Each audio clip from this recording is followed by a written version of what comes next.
In 3, 2, 1. Hi, everybody. John Townsend here. Welcome to the Dr. Townsend Live program, DTL. I think that's the letters. This is an hour we have with you, wherever you are, either on YouTube Live or Facebook Live or Twitter Live or LinkedIn Live or whatever, Instagram, where we basically get into the questions you have about what's important: life, relationships, personal struggles, emotional issues, kids, marriage, dating, jobs, leadership, business, the things that you have to spend your time doing that often have complicated situations.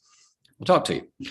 And so hopefully we'll come out with something after talking to you where we've got a solution that makes sense and it's practical. And it kind of, our thing here is that we go a little below the surface to really what's going on underneath. So it'd be like if you went to your doctor and you say, I've got a fever. And the doctor takes your temperature and says, gosh, you got 103 fever. And you say, yeah, what do you want to do? What do I do by that? He says, well, put an ice pack on your thermometer. I mean, that's kind of like solving the symptom is not solving the issue, whether it's business or leadership or relationships or love or emotional issues. So we try to go there to get the real issue solved and give you some steps. So that's our part, and your part is to call in or write in, and we try to talk to as many people as we can. And our first priority, of course, is you live, because we can hear your voice and I can sort of hear the tones. It's more of a relationship conversation. But if you can't do that, I mean, if you're sitting there at work, cheating at work while you're typing, I don't think you can do it on the phone because somebody might see you. So then type it in, and we're glad to help you, and we hope it's a good time for you. And Stacy, our great producer, hi. There, John. Welcome, everybody. We're so glad that you're with us for the Dr. Townsend Live Show today. Remember, this is a call-in show, so several of you have already started calling in. You've gotten the number either through John's e-blast or through his media accounts, and we are just thankful that you're here today. If you've dialed the number and entered the meeting ID, you are in the waiting room, and as soon as your call is selected, I will connect you with John, and we are here to help you today. So welcome, and let's take it away. John, your first caller is in, and caller, you are live with Dr. Townsend. Hi, Charles, welcome. Hi, thank you. Where are you in the world? We'd like to know the where part too. I'm in Los Angeles, California. Oh, I kind of know where that is. Yeah. So I got a question for you. I'm getting my master's degree in psychology from a secular university. Mm-hmm. And I recently started going to Grace Community Church. John MacArthur is the pastor, and I have been taking biblical counseling classes. And I've been having a transformative experience there, in the sense that I've been trying to get really serious and getting right with God. And in that process, through biblical counseling, just the classes, not even taking biblical counseling one-on-one, just through the classes, I've been learning things about psychology that are not very positive. Mm-hmm.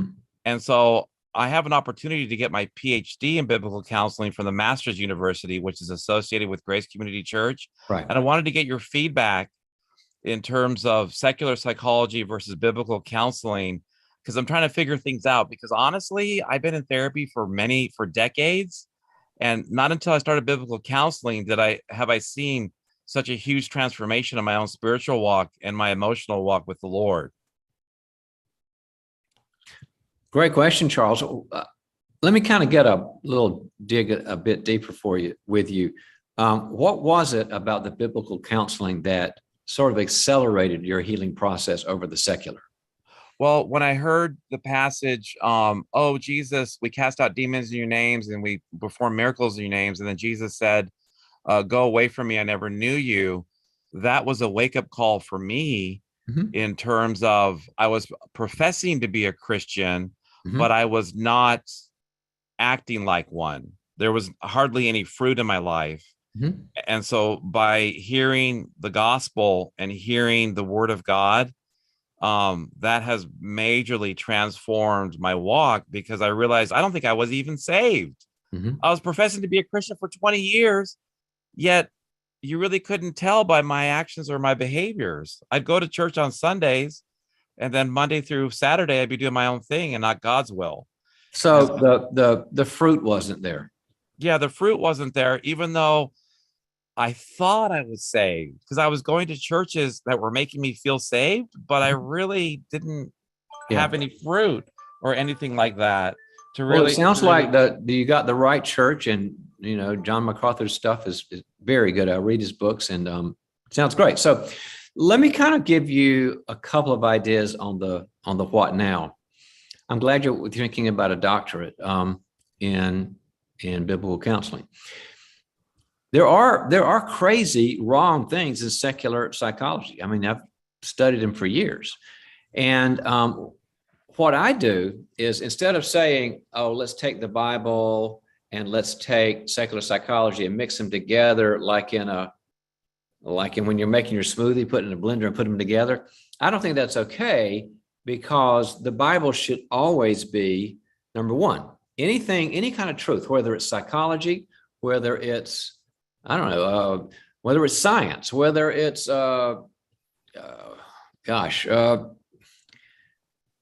engineering, any kind of science, truthy kind of thing must bend its knee to the Bible and be filtered by the Bible. So what I've always taught people to do is, if you hear something, because secular psychology does have some good stuff as well as some kooky stuff. So instead of throwing the baby out with the bathwater, I say, let's hear this truth, this philosophy, this theory. Let's see what the Bible says. And that has always worked for me. Henry Cloud now wrote a book, Charles, called How People Grow, when we showed how the Bible answers all the questions of emotional, spiritual, relational issues. It might be something you want to do. In our institute, we have a PhD in counseling. It's called, we have the Townsend Institute, and we offer a PhD. And our approach is, here's all the good parts of the science, but does it pass the muster of the Word of God? So on your team, keep up the good work, buddy. Thanks for calling. Thank you.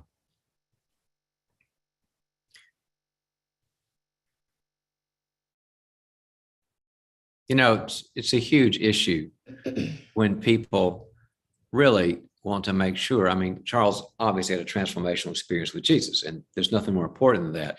Then they kind of wonder, well, have I been living? There was no fruit, right? So how do I live in this world and not compromise principle? And yet there's a statement, all truth is God's truth.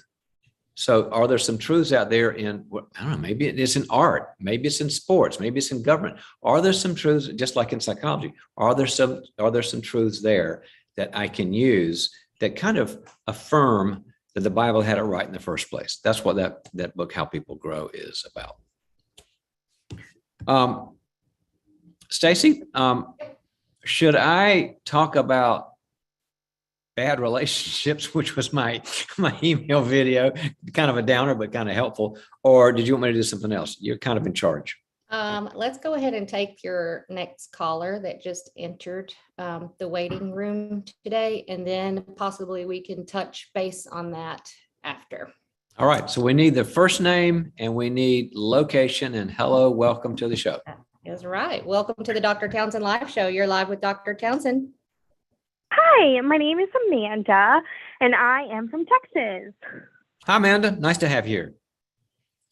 Good to be here. So what's your question today? So my question is kind of based off an incident with my in-laws, and I'm trying to determine at this point, if they're toxic and if it's best that I limit or cut back my relationships with them. Mm-hmm. Or if it's some of my own issues, I have history of hurt. And so after a certain point, I just kind of run away. And I believe I'm just trying to assess myself. Hey, Amanda, let me first affirm something. Of all the things we can do in relational issues, you have asked the number one most helpful question, which is it me or them, or 80-20 or 20-80? Because that is the way we'll get the solution. Because so many call in and say, oh, it's 100% them. They're all idiots and I'm the good guy. And I go, well, maybe. Thank you for a great, healthy question. So here's what I need to know is, what do they do that's hurting you, or bothering you, or triggering you, or whatever? Well, the most recent incident is super long story, so I'm not going to go into all of it. But basically, they took over something that I didn't think was their position to take over. It was mine and my husband's responsibility. Turns out he had kind of asked them to take over more than I thought. So You mean like a business or a wedding or buying a house or buying a car or what?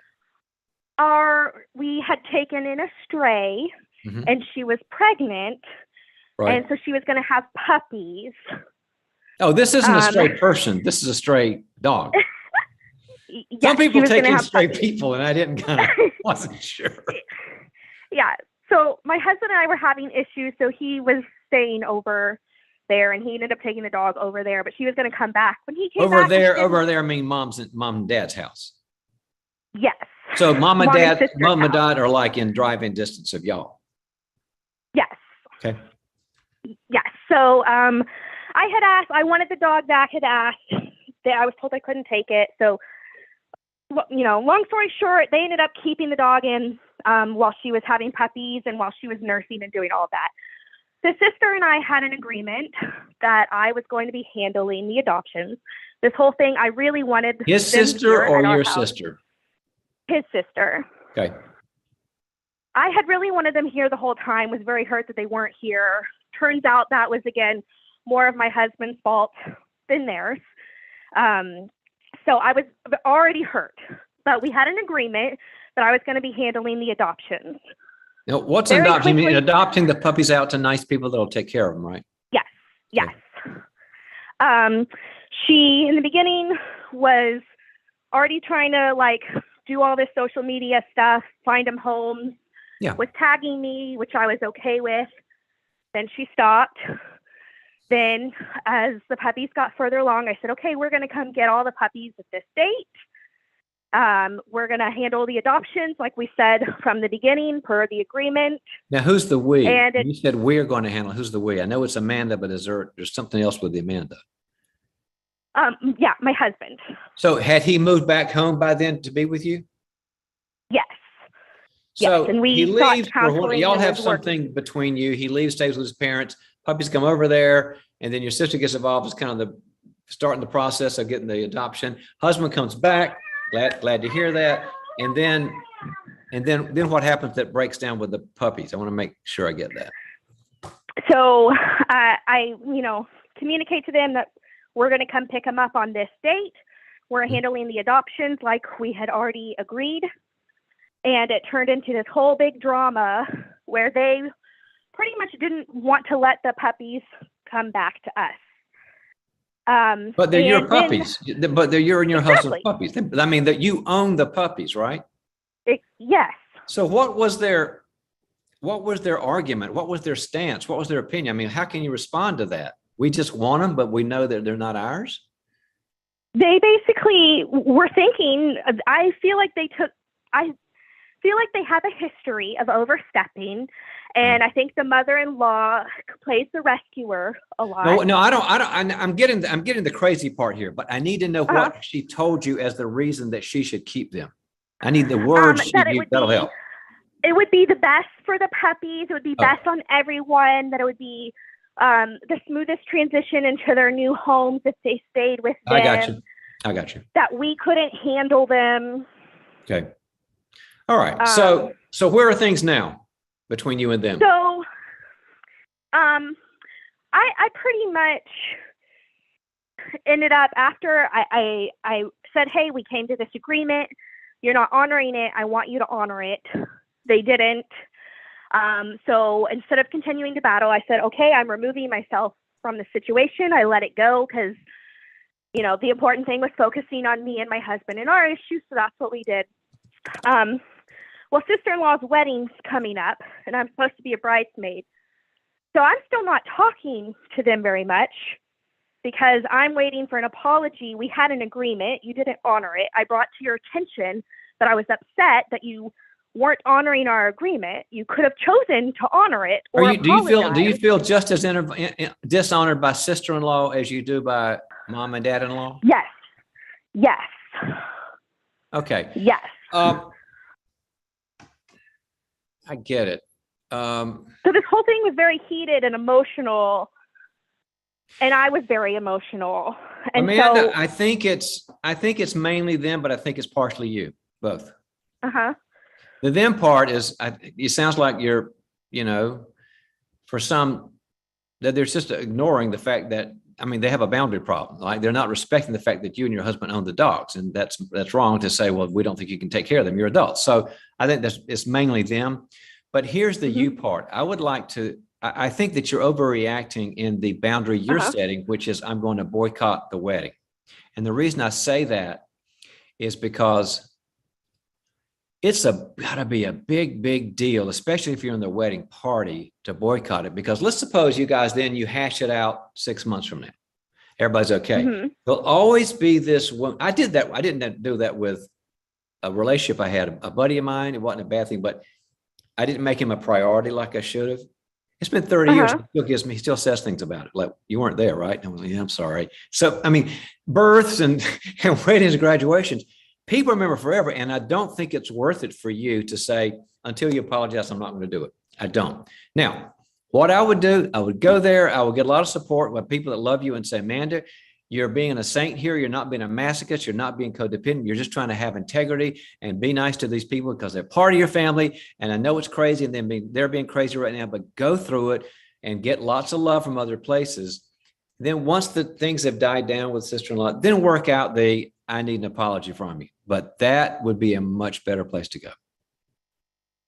Okay. So during all the activities and all of that, because we weren't very close to begin with. Like, am I supposed to just be fake? Like, I don't No. People often think that, like, if I don't feel close to somebody and I'm with them and I'm fake. No, here's the word I want you to put in your head and with your support team is, I'm going to be polite.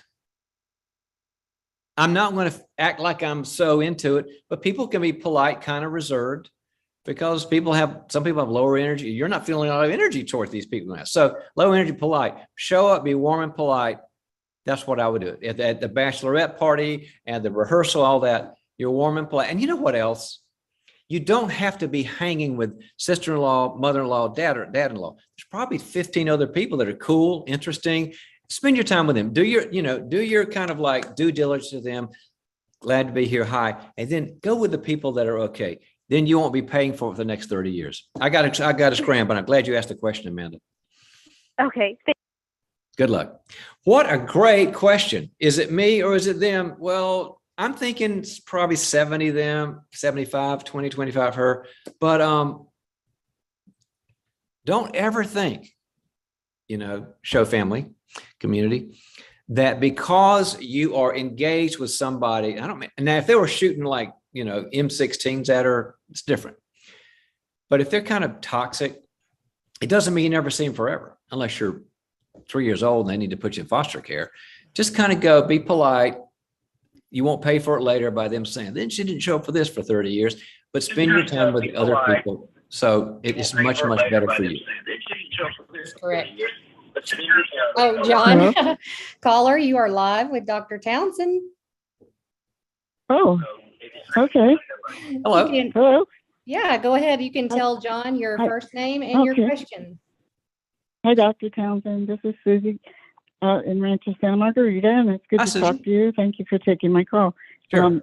The question I had for you was, how do you, wait a second. I have to look at something that I wrote down. Sorry.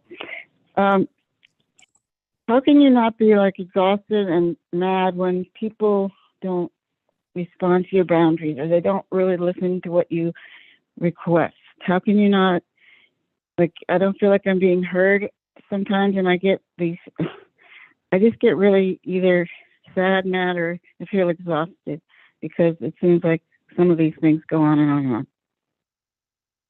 Yeah, that hurts. It's awful. It feels bad. I agree with you. When did we last talk, Susie? I can't remind me. Gosh. It was a while back. It was like a few months, maybe 4 months ago. What was the situation back then? We were talking about pizza and ordering pizza. Oh, the gal in your Bible study? it was just about that I didn't feel like I was, well, the same kind of question, I guess, but this is beyond just one person. This is like, my other part of the question was, how come so many people want to talk, but they don't want to listen? All right, but I'm only going to answer one question. So you tell me what's Okay. the biggest question for Susie? Is it that one or the what do I do about my hurt? Okay, I'll just stick with the first one then. I think it's a better question. Okay. I mean, the Maybe. second question is, well, people these days are so entitled. That didn't make your day. I think what can make your day is this. Okay, let me give you the formula. And I suppose you're talking about more than one person, right? Or are you just talking about one person that's doing this to you? No, just more than one person. All right. Yes. Here's pretty much, the answer. And by the close way, people. our producer, Stacy, always records these. So if I say something, you go, oh, yeah, what did that mean? You can get it back and read it again and hear it again, because I want to give you a little good. Thank you, Stacy. Yes, thank you, Stacy. Indeed, it'd be kind of a. You bet. Mhm. And in case people didn't know, would not they function can. well without her here. I mean, we wouldn't be talking. Anyway, here's the deal. Exactly. They can always go back and watch it live. Right, and that's kind of for everybody in our community. Susie, people Yes. can hurt us to the extent that we need them. People Mhm. can hurt us to the extent that we need them. If I'm driving in the road Okay. and, a guy cuts in front of me, or I cut in front of a guy, let's say I try not to cut in front of him, but say I do. And he flips me off and gives me this mean look. Now, Mhm. I could go home and I could be mad for 24 hours and feel exhausted because he didn't appreciate my boundary, and he kind of ran over it. And I could be obsessing about him, and there ought to be a law against guys like that. And he could ruin my dinner and ruin my nice evening with the people I love and ruin my everything, right? Yeah. But he doesn't. And you know why? Because I don't need him. He's not in my love circle, my trust circle. He's not there. He's just some yahoo who maybe he had a bad day, or maybe he's just a jerk. But people can get to us when we need them deeply. We need them when we need their love, when we need them to be safe for us, when we need them to affirm that we're good people, when they respect us. And when we have and there are people that you should, because God made us to need him and the right people. There's the vertical need in God, and there's the horizontal need in the right people. So if these are people, when these people don't, when they cross your boundary and it really upsets you for a long time, it might mean maybe I need to not need them. Maybe I need to take those needs for love and safety and care and approval. It doesn't mean, I don't mean leave these people. And I hate when people say, I'll never see all these people again, because then you'll end up living on an island somewhere, because that's not life. But to not need them at that deep level, and to put those needs in with people that really care about Susie and do respect your boundaries. That's kind of what I want you to feel. What do you think about that? Susie? Susie. Susie, did you lose connection with us? Well, maybe anywho. she will come back in. Okay, but I hope you hear this too. The principle is they can hurt us to the level that we need them. And there's a term in my world, the clinical world, is called de-investment. And de-investment is like, right now we're all de-investing in our stocks, right? When you take back an investment of love and emotion from somebody until they decide to be a nice person. I'm not talking about walking away, leaving everybody in the world. I'm just saying maybe less vulnerability with them, maybe less time with them, maybe less giving of yourself to them until they decide, I will hear your boundary. Okay, I hope that helps. By the way, speaking of, training and all this, if you like this approach and my books and all those sorts of things, we have the Townsend Institute for Leadership and Counseling. partnering with Concordia University, Irvine, California. And you can get one of 3 degrees. If this is your time, it's time for me to get my pro academic degree. I never had time. I was always having kids or building my business or whatever. You can get a master's or a certificate or a PhD in counseling. You can get a master's or a credential in organizational leadership. You can get a master's or credential in executive coaching consulting, which is the big one everybody's doing these days because it's so that they're seeing the value of coaching. And we're all online, but we're also fully accredited. You can get, we've got all the blue chip accreditation. You can get everything you need. And we've got a great faculty of about 60 people that are top of their game. And we work with them. And so it's the material I use, plus what they find, the neuropsych, the research, the Bible stuff, it's all there. And now that we've been around, I think 5 years with Concordia, people are now getting great jobs. And that's the whole thing, is that people are coming, their bosses are calling us saying, the people we've got, they're killer. They're as good as anybody we got. Even the people that went to residential programs, your online people are as good as that. I was on the radio program today with my good friend Steve Arterburn and Sherry Keffer. We're talking about the Institute. I mean, they were talking about people they know, either their clients or friends of theirs that have gone and now are getting great jobs. It's just kind of out there. So I hope you've got a 2.0 or maybe a 1.0, or maybe it's your 3.0. But if it's your time to get a really good degree that'll get you a phenomenal job that fits your passion, fits your competency, and will train you, check in. Just go to Stacy's good about putting the link down there. Check in with us.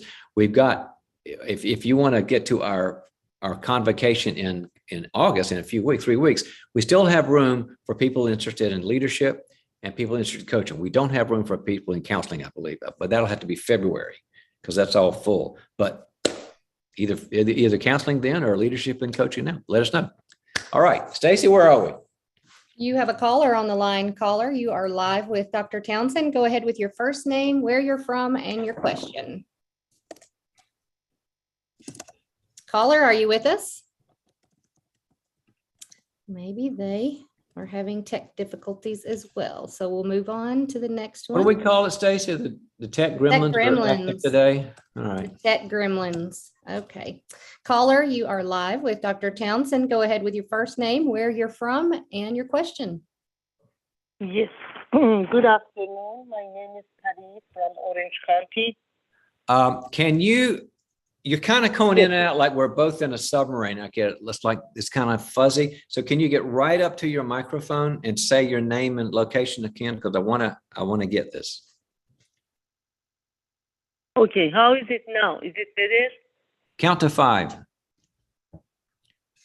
Okay. Just because I wanted to. No, just count. It may be better, but just count to 5, and I'll tell you if it's okay. Okay. First of all, welcome back. The reason I'm calling Dr. Townsend, my son is 30 years old and he has severe anxiety, OCD, maybe bipolar. And I wanted to know how can I motivate him in a positive way, because I am against kicking out someone who is sick. And, but he doesn't listen to me.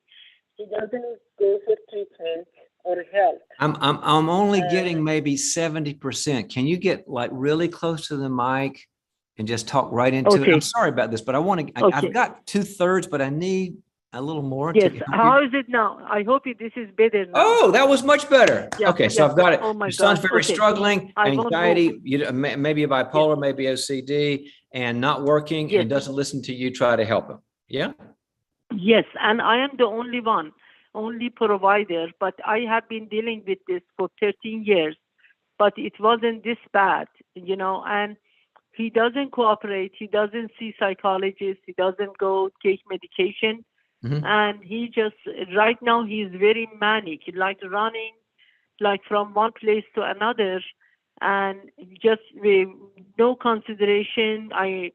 Wake me up like 2 in the morning, 3 in the morning, and I just wanted to know how can I, in a positive way, I have been very patient, but it really is running out. How can I motivate him more encourage him to take, to seek help. Yeah. Okay. That's a struggle. Now, give me your first name again, because I didn't get it. Pari, Pari. Hi, Potty. Yeah. Okay. Gotcha. Yes. Yeah, this is horrible and I feel bad for you. And okay. So I've got an idea. Does he live at home with you? Yes. All right. And he does not work? No. And what does he, you said he runs a lot. Does he like jog around town a lot or what?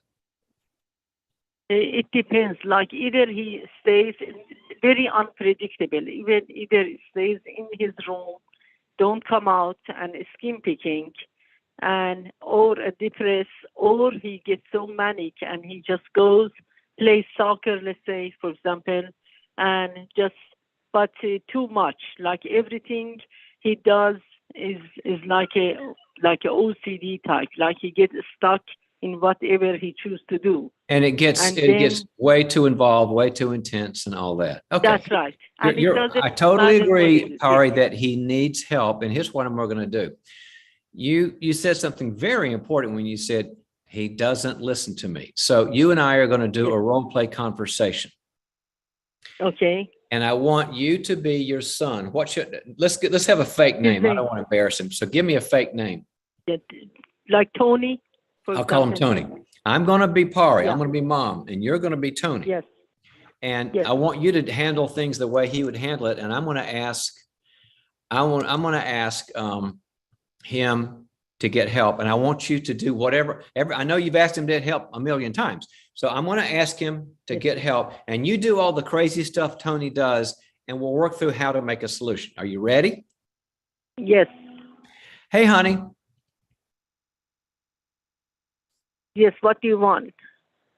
I need a few minutes of your time. Is this a good time to talk? No, I'm busy. I have to go. I have to run. All right. When can we talk then? I need maybe 10 minutes. When's a good time? Later, like maybe tomorrow, like. Well, let's don't say maybe, because we're both busy people. So say 2:00 tomorrow. Can you commit to that, honey? Yes. Okay. All right. See you at the house, 2:00. Okay. Now the time passes. Okay. Dum, bum, bum, ba, bum, bum, bum, ba, bum, bum. I forget what show that's from. What game show is that? Anyway. Yeah. Okay. Now it's 2:00 at your home, and he's in the house in the living room, and you're in the living room. Hi, honey. Thanks for a meeting today. Okay. What do you wanted to say? Because I have to go. I understand, but I've got 10 minutes, right? Okay. Okay. I need for you to get help. I think you've got some real struggles, and I feel bad for you, and I can't help. And I need you to go get help, and I need you to see a counselor. Nobody can help me. Nobody can help me. It's between me and God. Just nobody. It has. Just I have to do it myself. Okay. Well, I know that some people feel like that, and there are some things like that. But I think this is God plus a psychologist. I really do, honey. Yes. So you make the appointment for me? Would it be that easy, Perry? I think you're throwing me a softball here. Yes. No. The only thing that I wanted to show you, even he agrees and I make the appointment. Guess what? Last minute, he doesn't show up. He leaves. Okay. All right. Good. Thank you. All right. So, yeah, make the appointment. He doesn't show up. So I'm talking to you the next day. Tony, why didn't you show up on the appointment? I made the appointment for you. What was that about? I forgot. Okay. Or I don't know. And other things. Okay. Always use it. Tony, I understand. I have a responsibility to be a nice person with you and your mom. I don't want to control you, but I'm going to make another appointment. And I need to tell you, if you don't agree to come this time, we'll have to work out a plan where we get an apartment for you and you have to leave the house. Yeah. Yeah, what? Like, I don't believe you. You know Oh, what you I don't? mean? I don't believe you. Yeah. Okay. Well, I mean, it's nothing I want to do, but I will give you some time to get your affairs together and give you a first and last on the rent. But I'm so terrified about your condition that if you forget again and don't write it down, and we're all adults here, you should remember things like that. I'm going to take it as a sign that you really don't want to get help, and that terrifies me more. So I'll need to have you live somewhere else where you can kind of make your own decisions. And so, does that make sense, honey? Yeah. So this is not only your house, it's my house too. Oh, why do you think it's your house? Because I am your son. Right. You're my son who is my tenant. I'm your mom. I love being your mom. You're my son. I own a home and you're my tenant that lives in my home. So it's not your house. Yeah. So That's right. I want to let you know that I'm serious, honey, and I will follow through. So please don't miss that next meeting.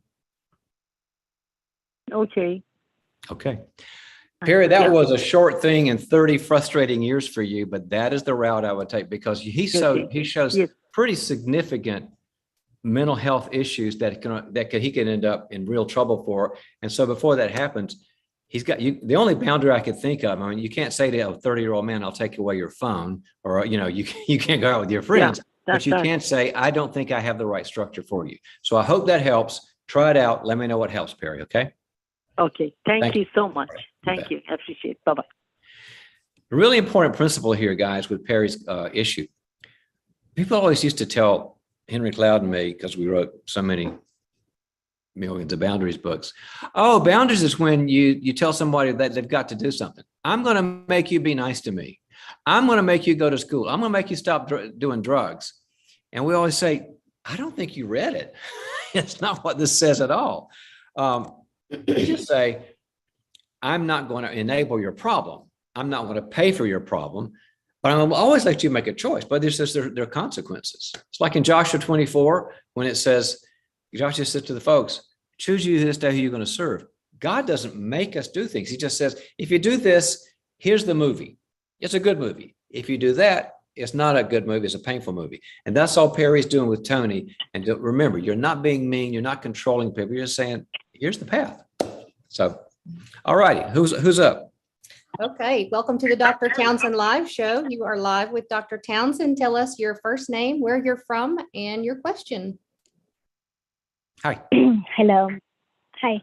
My name is Ingrid. I'm from Irvine, California. Ingrid, like INGRID? Yes. Hi, Ingrid, and welcome. And sure, what's your question? Well, I saw the post that you had about difficult relationships and how to navigate through that. I've been married to my husband for 7 years, and it's been very toxic. He has ODD, which is opposition disposition disorder, where anything with any person who has authority or tries to tell him what to do, he basically defies. So we've had such a hard relationship, and we're currently separated because he's been verbally abusive. And so my question to you is, I'm a Christian. I'm a believer. I believe in marriage, and I've tried everything that I can to just try to stay in the marriage. But so when do I stop being a doormat and say enough is enough? And calling my chips. I'm so sorry about this. It sounds like when you said, Ingrid, I've tried everything.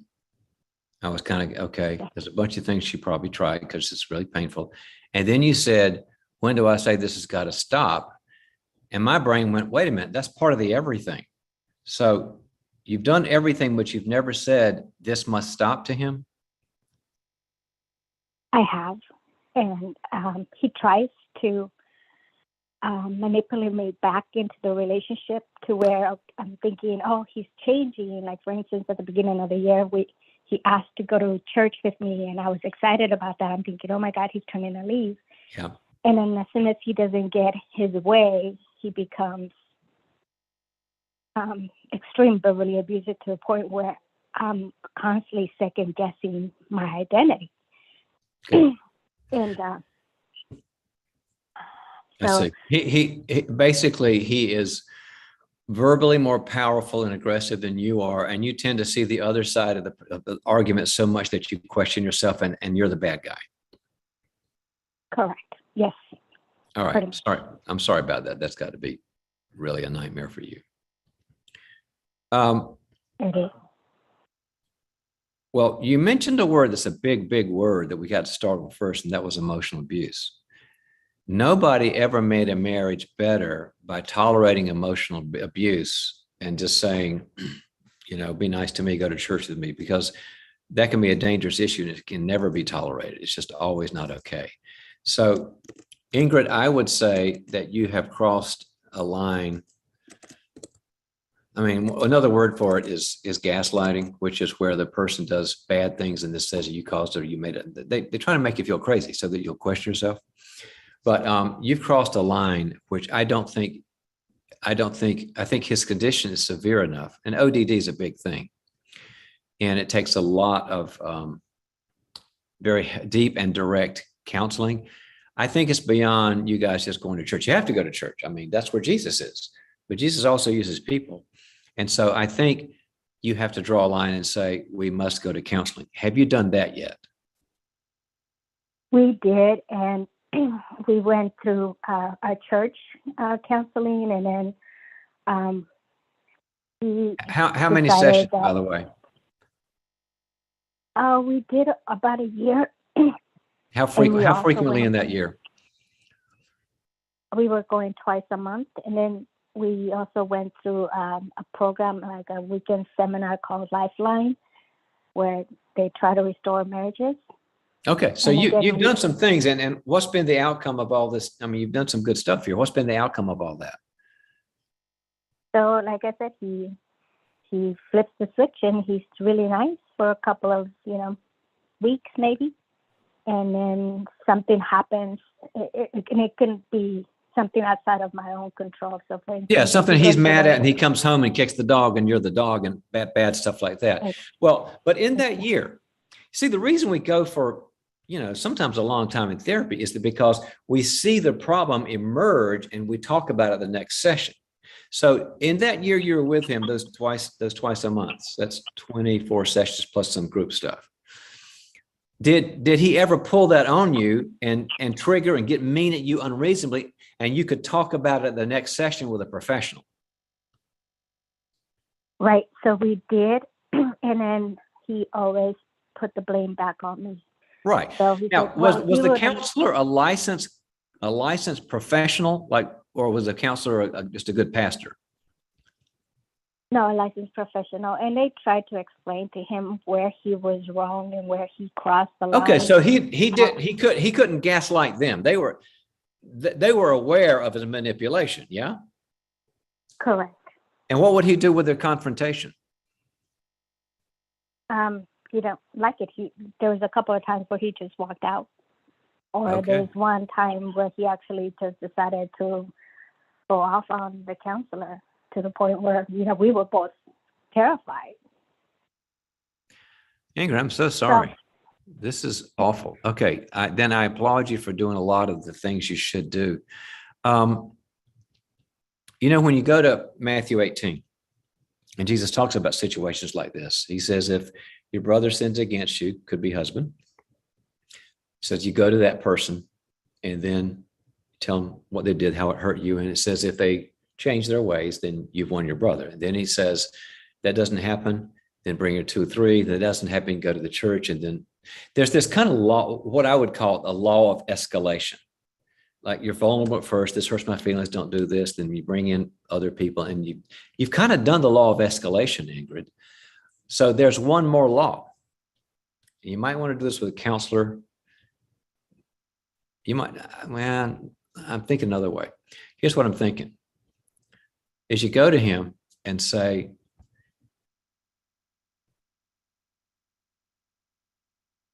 if you don't go to a counselor and listen to them and respond to them with me, I'm going to have to ask you to live somewhere else. And I'm not divorcing you, but it is so toxic that it's killing me, and you're not listening. So I'll continue counseling for a while to see if I need to change too, but I'm really scared of you because of you attacking me and the counselor. And so I will, sorry. I will need you to live somewhere separate from me until the counselor says that we're safe to come back, because this is not going my way. This is your leverage card that I don't think you've played yet. And there are some people, especially ODD kind of lends itself to this, Ingrid. ODD people are so enraged that all they feel is mad at someone else, especially a nice person like you. They feel no ownership how they hurt people, and they never get better until somebody finally says, like if I used to have German Shepherds, and when the trainer would go and pull the chain, because German Shepherd is 120 pounds. And the German Shepherd didn't listen to like vulnerability. It was the choke chain. Then they didn't need it. He may need a direct approach of your big thing is, I don't think I can live with you. Is that something you think you're up to doing? I did, and we've been separated, living in two different places for about 2 years now. And, you're calling and you're already separated for 2 years. Yes, because it got to a point where the verbal abuse got to a point where. Okay, all right, got it. So how often do you see him in a week that he's still emotionally abusing you? Because you've got a lot more leverage now being away. So how often are you seeing your husband a week? So we have a 6-year-old son, and every time he's not away, he tries to make contact with him through FaceTime or the phone. And if, say, for instance, our son doesn't like to be around him sometimes, and whenever that happens, and then of course he, does what he does to me. So wait a minute. Every time that happens, he does what he does. So somehow he verbally abuses you when his son doesn't want to be with him because he's scared of him. Right. How does your husband get access to you to do that? Does he come to the house and you let him in? Does he call on the phone and you say hello? Does he text you? Does he email you? I've got to know the access. So he calls he uses the excuse to talk to our son. And then once he asks, hey, do you want to come and spend the night with me? And my son says, no, I don't. Mm-hmm. And that's when it starts. So then I've gotten to a point where I say, you know what, if this is how it's going to be, I'm going to have to hang up. So I do hang up. Right. And I'm to the point where I think I've exhausted all of my means, and I actually had to retain an attorney. But I guess my question to you is, his daughter just recently came to visit, a daughter from his previous relationship, and she's also studying to be a psychologist, and she was the one that made me aware of that same word, gaslighting. And she said, I don't feel comfortable in you guys' relationship. And I'm afraid that if you do stay with him, I'm not going to be able to be there to be there for my brother, she said. So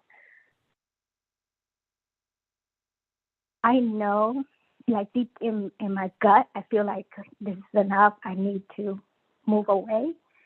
But then there's that guilt that I feel like, what if I'm not waiting for God to give me the right answer? Or what if I'm moving too fast? All right, whoa, Ingrid, this is not a place for you to feel guilty. And people say that question like, well, what if this is the wrong thing?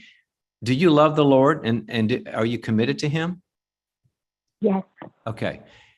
I don't see any Bible verses that says you're doing the wrong thing. And so what you do in these kind of gray areas is you go, God, if this is the wrong way, let me know. And God will let you know. And if he doesn't say anything, you know what that means to me?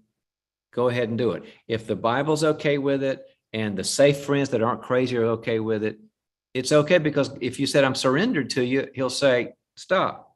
So here's what I think may be in your future is, are you guys physically separated and legally separated, or just physically? Just physically. It may be time to see that lawyer and make it legal, and then to put some boundaries with restrictions on what he can, the contact he has and does not have with you. It can be, sometimes we work with people that have to do restraining orders or these kind of things. And he sounds like I kind of hear what your stepdaughter's saying there. So get protection get a bunch of people that love you and have them hold you up, sort of like Moses had somebody hold him up when he's making hard decisions. Joshua and somebody. But you need some people holding you up because this is very hard. But I don't hear you doing bad things. And as long as you said to God, it makes sense to me. What are my sane people, not my crazy people? What are my sane people saying? God, I got to make a decision. Let me know if it's the wrong thing. That's what I will start pursuing. Okay, Ingrid? And I'll say a prayer for you today. Thank you. I appreciate it. All right. Take care.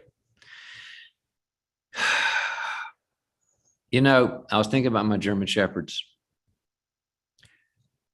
There are some people that are they have high EQ and they have high empathy. And you don't need to use a strong boundary or a choke chain with them like I did with Clyde. It's my dog. You just go, that hurt my feelings. They go, sorry, let me know what I did. I don't want to do that again. They don't need a choke chain. They just need a little vulnerable kind of reminder. And there are people like Mr. ODD here and guys simply kind of like not getting their attention. Sometimes they need that escalation that I was talking about. And since Ingrid has done so many of the right things, stuck in counseling, did the group, went to the church. Oh my goodness, I'm very impressed how she did it. And what husband is saying is, well, that's what ODD says. I don't have to listen to anybody, especially anybody that has any authority over me. It's a bad thing. It's a 40-year-old adolescent, and it's a scary thing. So what he's telling Ingrid is, that's not enough for me. That won't matter to me. And you up it until the only card you've got left is, then I need to make this a legal separation, bifurcate finances, work out custody with our son, limit the relationship I have with you, and the cops are going to come if you ever do this again. And then if you kind of change your mind, the Bible calls it repent, then maybe we can talk about it. But some people need the 120-pound German Shepherd choke chain. So hard, but pray for Ingrid. She needs support. Yes, and people are also, John, encouraging her in the different media chats as well, which is nice. We've seen a great community of people that are following and listening that hear your stories and hear how you're helping people, and they go on and encourage them. So we appreciate that community. That's so important because like Ingrid feels so scared. And so Ingrid, we're just kind of this community, we're digitalized, but those people have hearts and minds that are thinking about you. So that's one good step to getting that strength you need. That's right. Your next caller is on the line. Caller, you are live with Dr. Townsend. Go ahead with your first name, where you're from, and your question. Well, it's Susie coming back to tell you I'm sorry that I was disconnected from you. I had to go out in the backyard when my dog is very loud and I couldn't hear, so I went outside and then that was it. The connection was broken, but I just wanted to thank you. I'm glad you came back. So did you hear any of my answer while you were gone? You probably didn't, right? I did. Yes, I did. And it was very helpful, and I'm gonna work on that. So yeah, it was good. Well, I'm glad that. Do you have another question, or are you just saying, here's some, I didn't, well, are you just trying to help me and say, John, I didn't abandon you. Don't waste your day thinking you got abandoned. What? No. I just didn't want to be rude. Oh, you couldn't be rude. I did have one more thought for you before you go. It's a good exercise, Susie, to kind of pick the people that have, when they try to cross your boundary, that don't respect your boundaries.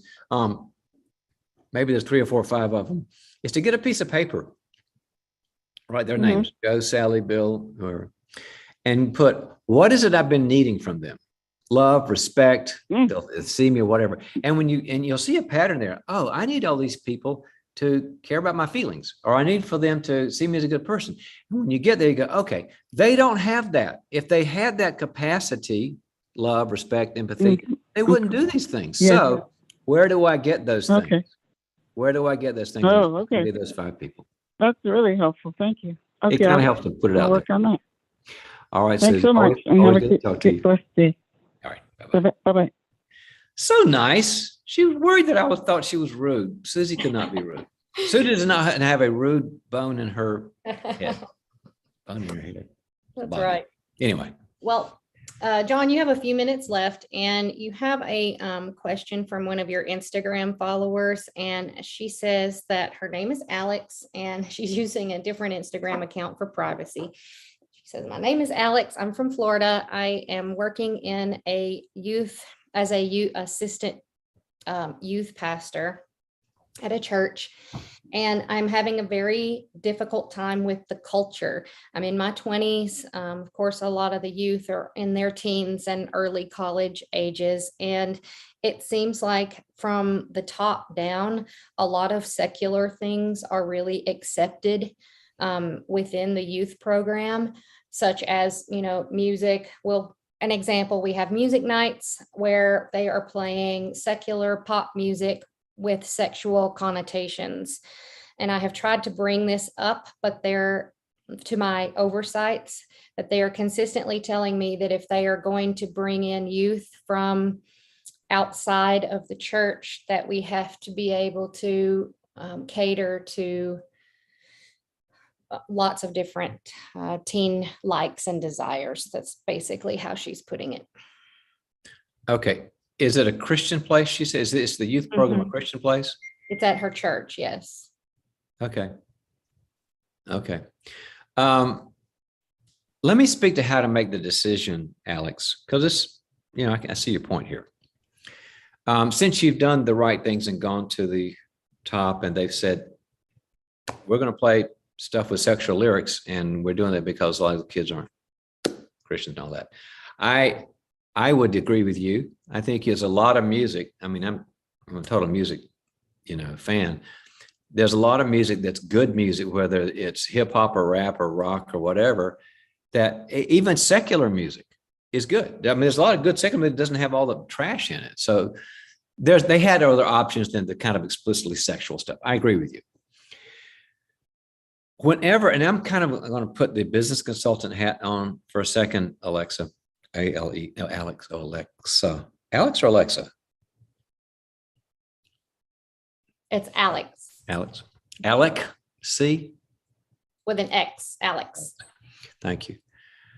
Anytime somebody has something in an organization that they're affiliated with, and they're thinking these things aren't going on, you have to figure out what is the net of how the organization works. For example, I love my comp package. The money's fine. I love the people I work with, but their product and service really suck. I don't like their product and service. Or I love the product and service. The comp's fine, but I don't like the culture.